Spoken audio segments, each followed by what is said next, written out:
So I did a video called 4 Steps to Reliable Creativity, and in it, I talk about how one of the steps is prioritizing your well-being.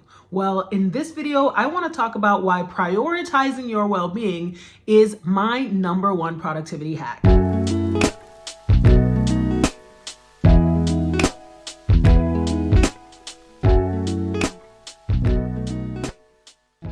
What's up? I'm Charla, and I'm a writer turned mindful productivity coach who's on a mission to help you overcome burnout, perfectionism, and procrastination so that you can get to work.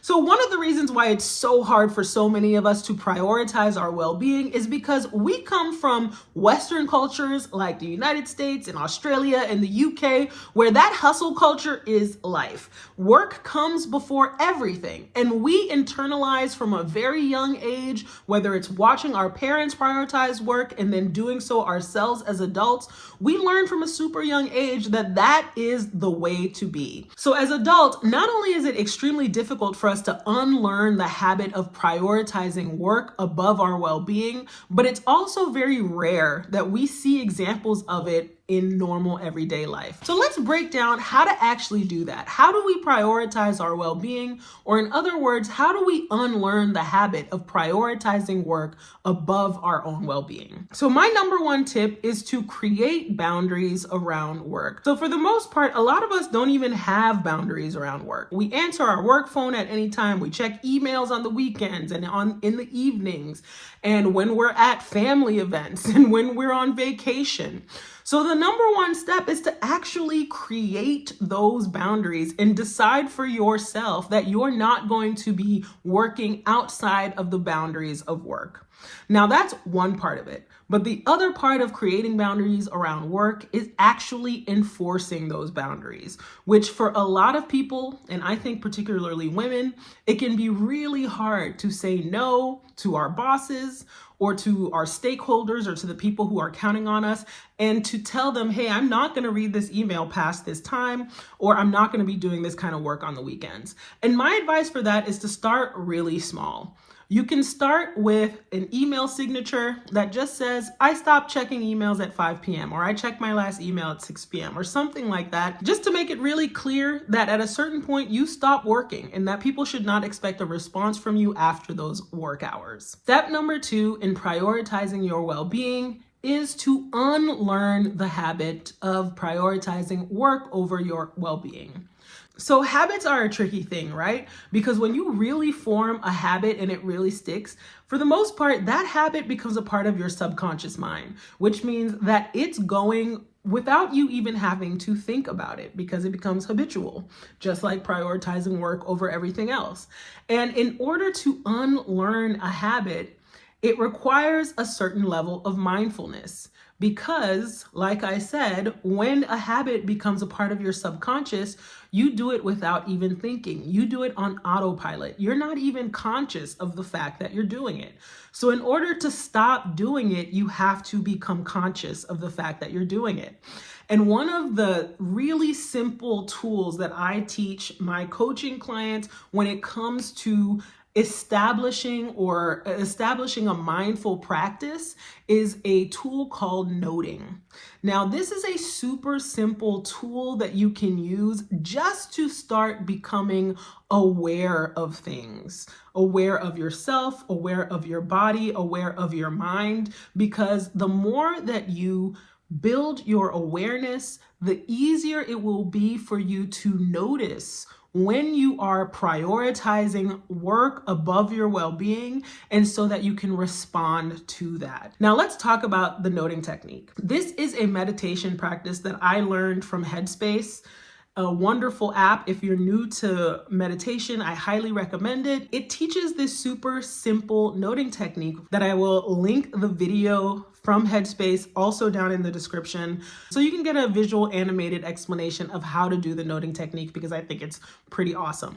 But I'm going to explain it now, which is basically you can do the noting technique while you're meditating. If you're new to the noting technique or new to meditation, I highly recommend doing the noting technique while you're meditating.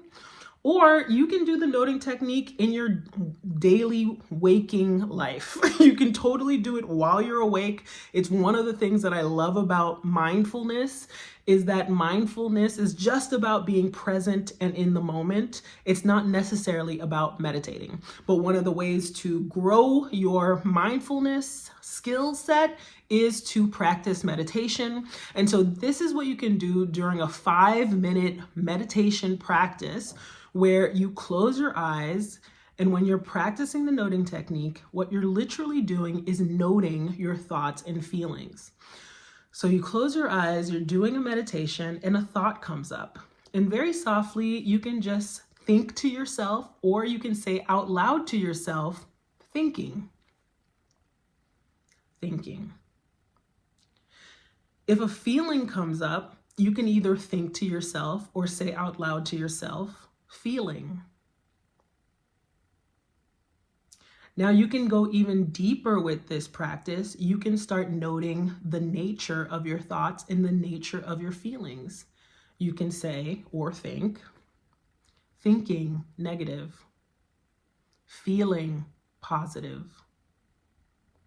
thinking positive, thinking neutral. Now, notice that I'm not saying what those specific feelings and thoughts are. I'm just saying the nature of them. Is it a negative thought? Is it a positive thought? Or is it a neutral thought? Maybe I'm just thinking, oh, I have to do groceries today, or I need to do the laundry. Or I'm thinking an actually negative thought. I'm thinking I'm never going to be able to finish the work or get to the place that I want to be. One of my all-time favorite fears is not, quote unquote, making it, which I think a lot of us have. So this super simple technique that you can do in a 5-minute meditation, you can do in your waking life, will start to make you aware of your thoughts and feelings. And that's really all the noting technique is about. And when you do this technique over and over, when you practice it more and more, even just for 5 minutes a day, I would even say even for 3 minutes a day, it really doesn't have to be like this incredibly long meditation. You can just start to do it in your everyday life. Like, oh, I'm thinking, oh, I'm feeling, like just starting to get like embodied and starting to get present and aware of what's going on in your mind and in your body. And the more that you do this, the more you become aware of how many thoughts you have in a day, the nature of your thoughts. And the more aware you become of your thoughts, the more you kind of slow down time and give yourself the opportunity to choose a different action. So, for example, if you're used to automatically answering an email whenever it comes in, no matter what time, now that you've become aware of the fact of the thinking and the feelings that go on when that email comes, how flustered you feel, the urgency you feel, the way that you completely forget about if you were doing something important, maybe with your kid or maybe with your spouse or for yourself, you are able to actually slow down and think about, oh, I actually don't want to do this right now. Or would it be better to prioritize myself in this moment? These are just options that become real when you snap out of your subconscious, when you snap out of that habit thinking and you get into the present moment and start to make different choices. I hope this video was helpful. Let me know in the comments what you're going to do this week to start prioritizing your well-being over work. That's all I've got for now. Until next time, get out there, get to work. Here at Get That Work, we are anti-hustle culture. We say no to never sleeping and a big hell no to burning out in the name of capitalism. Instead, we say a big hell yes to caring about our well-being and working in a way that feels good. If you like this content and found it helpful, please like, subscribe, and share.